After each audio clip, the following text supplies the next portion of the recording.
Assalamualaikum warahmatullahi wabarakatuh. Shalom, Om Swastiastu, Namo Buddhaya, Salam Kebajikan. Halo semua, kenalin, aku Dwi Intan Purnama, mahasiswa semester 4 Fakultas Hukum Universitas Bangka Belitung dengan NIM 40124111206. Di sini aku mau sharing nih sama kalian tentang materi hukum laut internasional, khususnya mengenai klasifikasi negara dalam perspektif United Nations Convention on the Law of the Sea, atau yang lebih kita kenal sebagai UNCLOS 1982. Dalam pemaparan ini, saya akan membedah secara mendalam 4 poin utama, yaitu pengertian dan dasar hukum bagi negara pantai, negara yang tidak secara geografis tidak beruntung, dan negara yang tidak memiliki pantai, serta konsep yang sangat dekat dengan identitas bangsa kita, yaitu negara kepulauan. Pemahaman mengenai batas wilayah dan hak-hak negara di laut sangatlah krusial, mengingat laut bukan hanya sekedar hamparan air, melainkan ruang kedaulatan dan sumber ekonomi yang vital bagi keberlangsungan sebuah negara dan bangsa. Analisis klasifikasi negara dalam UNCLOS 1982, yaitu negara pantai atau coastal state secara umum dipahami sebagai negara yang memiliki wilayah daratan dan berbatasan langsung dengan laut dan memiliki garis pantai. Dalam kerangka UNCLOS 1982, negara pantai memegang peranan sentral karena konvensi ini memberikan kedaulatan serta hak-hak berdaulat kepada mereka untuk mengelola sumber daya alam di zona-zona maritim tertentu. Dasar hukum utama bagi negara pantai tersebar di berbagai pasal, namun penentuan kewenangannya dimulai dari pasal 2 mengenai laut teritorial, pasal 33 mengenai zona tambahan, hingga pasal 56 yang mengatur hak berdaulat di zona ekonomi eksklusif atau ZEE. Sebagai pemilik garis pantai, negara ini berhak menetapkan garis pangkal atau baseline untuk mengukur lebar laut teritorialnya hingga batas maksimal 12 mil laut dan ZEE hingga 200 mil laut. Selanjutnya, negara yang secara geografis tidak beruntung atau geographically disadvantaged states merupakan kategori negara pantai yang memiliki kondisi geografis khusus, sehingga mereka tidak dapat mengklaim zona maritim secara maksimal atau sangat bergantung pada pemanfaatan sumber daya di zona maritim negara tetangganya. Berdasarkan pasal 70 ayat 2 UNCLOS 1982, kriteria negara ini mencakup negara pantai yang berada di wilayah laut tertutup atau setengah tertutup, yang kelangsungan hidup penduduknya bergantung pada eksploitasi sumber daya hayati di ZEE negara lain di kawasan tersebut. Hal ini bisa terjadi karena garis pantainya yang sangat pendek atau karena letaknya yang terhimpit oleh klaim maritim negara-negara tetangga, sehingga mereka tidak memiliki ZEE-nya sendiri yang memadai untuk memenuhi kebutuhan protein atau ekonomi penduduknya.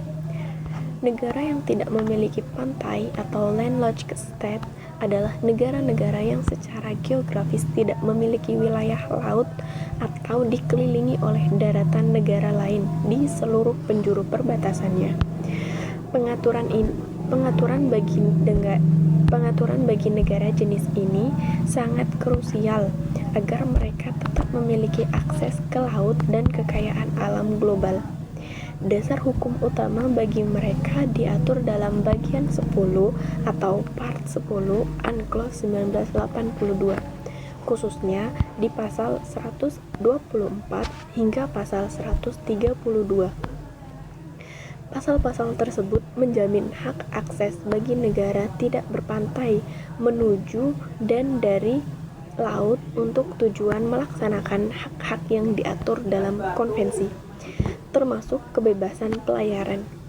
Selain itu, Berdasarkan pasal 69, mereka juga memiliki hak untuk berpartisipasi atas dasar keadilan dalam eksploitasi bagian yang tepat dari sisa sumber daya hayati yang melimpah di ZEE negara-negara pantai di sub kawasan atau kawasan yang sama. Negara kepulauan atau archipelagic states didefinisikan secara spesifik dalam pasal 46 UNCLOS 1982 sebagai suatu negara yang seluruhnya terdiri dari satu atau lebih kepulauan dan dapat mencakup pulau-pulau lain. Definisi kepulauan di sini berarti suatu gugusan pulau, termaksud bagian pulau, perairan di antaranya, dan wujud alamiah lainnya yang hubungannya satu sama lain demikian eratnya sehingga membentuk suatu kesatuan geografi, ekonomi, dan politik yang hakiki. Prinsip ini sangat penting bagi negara seperti Indonesia, karena melalui pasal 47, negara kepulauan berhak menarik garis pangkal kepulauan yang menghubungkan titik-titik terluar, pulau-pulau terluar. Hal ini menciptakan konsep perairan kepulauan, di mana negara memiliki kedaulatan penuh di wilayah perairan tersebut. Namun, tetap wajib memberikan hak lintas damai dan lintas alur laut kepulauan bagi kapal-kapal asing. Penerapan garis pangkal dalam menentukan wilayah negara pantai penting untuk dipahami, bahwa status sebagai negara pantai tidak serta-merta memberikan kekuasaan tanpa batas. Berdasarkan UNCLOS 1982, negara pantai harus menetapkan garis pangkal biasa, normal baseline, atau garis pangkal lurus, straight baseline, sesuai pasal 5 dan pasal 7. Garis inilah yang menjadi titik nol untuk mengukur laut teritorial, kurang lebih 12 mil, zona tambahan kurang lebih 24 mil, hingga zona ekonomi eksklusif kurang lebih 200 mil. Dapat dijelaskan bahwa jika seorang nelayan asing masuk ke 12 mil laut tanpa izin, negara pantai memiliki kedaulatan penuh untuk melakukan penegakan hukum karena wilayah tersebut dianggap sebagai kelanjutan dari daratan negara tersebut. Penentuan garis pangkal ini seringkali menjadi pemicu sengketa antara negara, sehingga akurasi pemetaan sangat krusial dalam hukum laut internasional. Selanjutnya ada tantangan geopolitik negara secara geografis tidak beruntung atau GDS. Negara yang secara geografis tidak beruntung seperti Singapura atau negara-negara laut di Baltik menghadapi tantangan besar karena klaim ZEE 200 mil mereka seringkali tumpang tindih dengan tetangganya sebelum mencapai batas maksimal. Oleh karena itu, UNCLOS 1982 melalui pasal 70 memberikan mandat agar negara-negara pantai yang bertetangga memberikan akses melalui perjanjian bilateral atau regional. Status GDS ini bukanlah sebuah kelemahan hukum, melainkan sebuah kondisi yang menuntut kerjasama internasional yang lebih erat. Mereka memiliki hak untuk ikut serta memanfaatkan surplus atau sisa tangkapan ikan di ZEE negara tetangga, jika negara pantai tersebut tidak memiliki kapasitas untuk menghabiskan seluruh kuota tangkapan tahunannya. Selanjutnya ada hak akses dan transit bagi negara tidak memiliki pantai, landlocked state. Bagi negara yang tidak memiliki pantai seperti Laos, Mongolia, atau Nepal, laut mungkin terasa jauh, namun hukum internasional menjamin napas ekonomi mereka melalui hak transit. Berdasarkan pasal 125 UNCLOS 1982, negara-negara ini memiliki hak untuk bebas transit melalui wilayah negara transit atau negara tetangga yang punya pantai dengan segala alat angkut.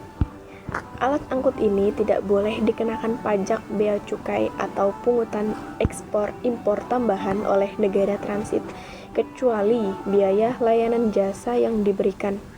Hal ini bertujuan agar negara-negara yang terkurung daratan tetap bisa melakukan perdagangan internasional secara adil dan tidak terisolasi dari kekayaan laut yang merupakan warisan bersama umat manusia. Kedaulatan unik dalam konsep negara kepulauan ini, atau konsep negara kepulauan, adalah pencapaian besar dalam sejarah hukum laut, terutama bagi Indonesia melalui Deklarasi Juanda yang kemudian diakui dalam UNCLOS 1982. Sebagai negara kepulauan, kedaulatan tidak lagi terpisah-pisah antar pulau, melainkan satu kesatuan yang dihubungkan oleh perairan di dalamnya, yang disebut perairan kepulauan atau archipelagic water. Namun kedaulatan ini datang dengan kewajiban besar, yaitu negara kepulauan wajib menentukan alur laut kepulauan Indonesia atau ALKI atau Archipelagic Sea Lines Passage. Baik, mungkin sekian materi yang dapat saya sampaikan. Semoga bermanfaat bagi yang mendengarkan. Terima kasih. Wassalamualaikum warahmatullahi wabarakatuh.